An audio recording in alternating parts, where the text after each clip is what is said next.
Google has released some pretty beautiful iOS apps lately, like YouTube, Gmail, and Maps. How'd that happen? There's only one way to find out. Head to the campus, talk to people who made the apps, and figure out just how Google upped its design game. So I'd say if you polled a Googler on the street, you'd be more often to find that they're on an Android phone than an iOS phone, just by nature of we make Android, but there's a lot of iOS users. Yeah, I'm constantly surprised how many Googlers you talk to and ask which platform they use, and they pull out two phones, one from each pocket. I have both. Yeah. Well, I have a corporate phone, I have a personal phone, I have a tablet. I also have an Nexus 7 for reading books, but it's at home. In 2011, Larry Page became the CEO of Google, and he issued a mandate: redesign all of the major apps. They called it Project Kennedy, and the crazy thing is that it worked. Google doesn't have a Johnny Ive who dictates design across all of its products, but they found a way to make everything that they do on iOS and Android relatively consistent and also very pretty. On the day that Larry became CEO, he also said, hey, everyone, we're going to redesign all of our products. Oh, and we need to do it by this summer. There was a previous endeavor to do this. It was called Kana. It was a bit of a bottom-up approach. And we came up with a series of really interesting, great designs, but it was hard to get traction because, again, you kind of have to mobilize the entire company to make it happen. You know, historically at Google, I think there were pockets of designers or teams that they were like, oh, let's bring all of Google together into one, beautiful, amazing design, right? But they were sort of, because of the way that Google set up, again, for speed, right? There's this dependency factor. We want to lower dependencies on products so that they can move fast. It was kind of hard for any one team to push that Google-wide. So it really required the vision of someone like Larry who can rally the entire company to make it happen. Larry Page didn't take the traditional route. He looked outside Google's Mountain View campus to New York City, where the company runs an isolated design studio called Creative Lab.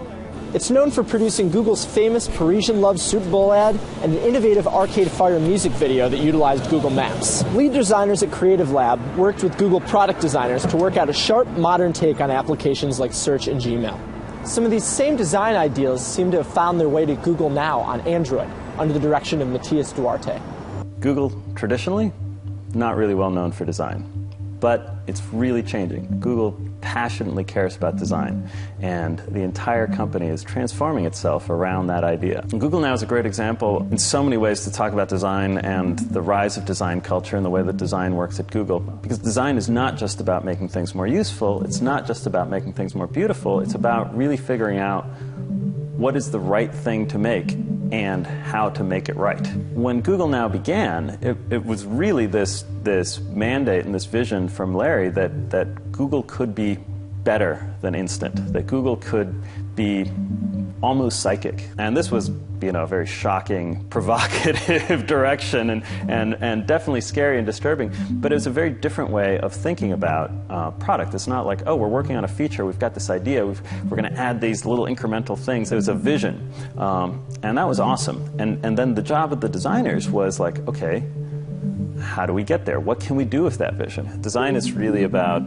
kind of, I like to think of it as practical imagination, imagining possibilities and making them real. So one of the essential parts of that is to do it. Like, you just have to do a lot of it, iterate a lot, look at everything. And only when you've done like every possible variation that you can think of, then you realize, oh, there's actually one thing we didn't try. Right. Let's try that. This is different explorations about how we'd actually render the context header. We were trying to decide, like, should the context headers, be photography? Should it be tight illustration? Should it be this watercolory illustration, right? Like, we tried a lot of different things. We created context headers, again, in this very brushy look, and we thought, oh, this looks beautiful. It looks amazing on the screen. But again, it's a little bit off from the Google brand. We tried something a little bit more technical, and then it just felt a little fussy, right? So this is like just the kind of level of iteration we go through. Like, what if we do the Google box with the hollow style entry field? Right. It doesn't feel googly enough, right? There are challenges associated with building apps for any platform that isn't your own. And here's the issue with iOS. You want your apps to look like Google apps, but feel iOS native. The strategy initially was to get a Gmail presence on iOS.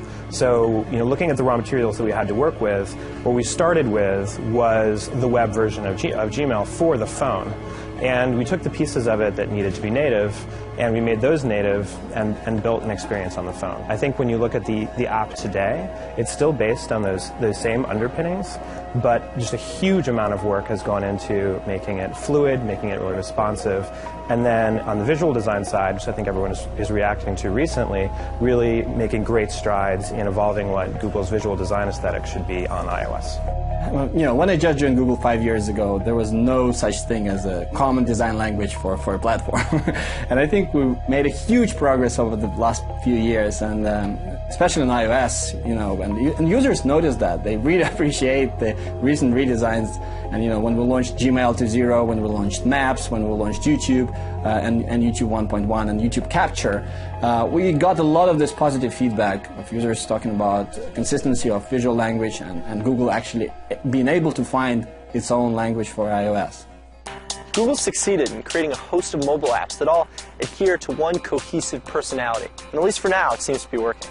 If you go back to kind of the original iconic homepage, why is it this clean white surface? Where do we kind of take what's great about Google design and try to express it in many more places? We wanted to have the same level of simplicity that Google always had. We worked very closely with John Wiley's search team, and we got together in this giant war room and just churned and mashed and just iterated. We would just kind of go through it endlessly, just debate and look and create mock-ups and talk about them and go through that process. And then as we launched these changes to Google, as we launched them to Google products, we wanted to keep up that momentum. I'm the lead for mobile maps, and I talk with the people who work on desktop maps. But I also go and we have meetings with the people who are working on various iOS maps. Right. And we'll just have a very casual get-together, but on a regular basis, to talk about feedback we have for each other and things we've tried. And really, it's about what's freshest and best of all the things that we're working on,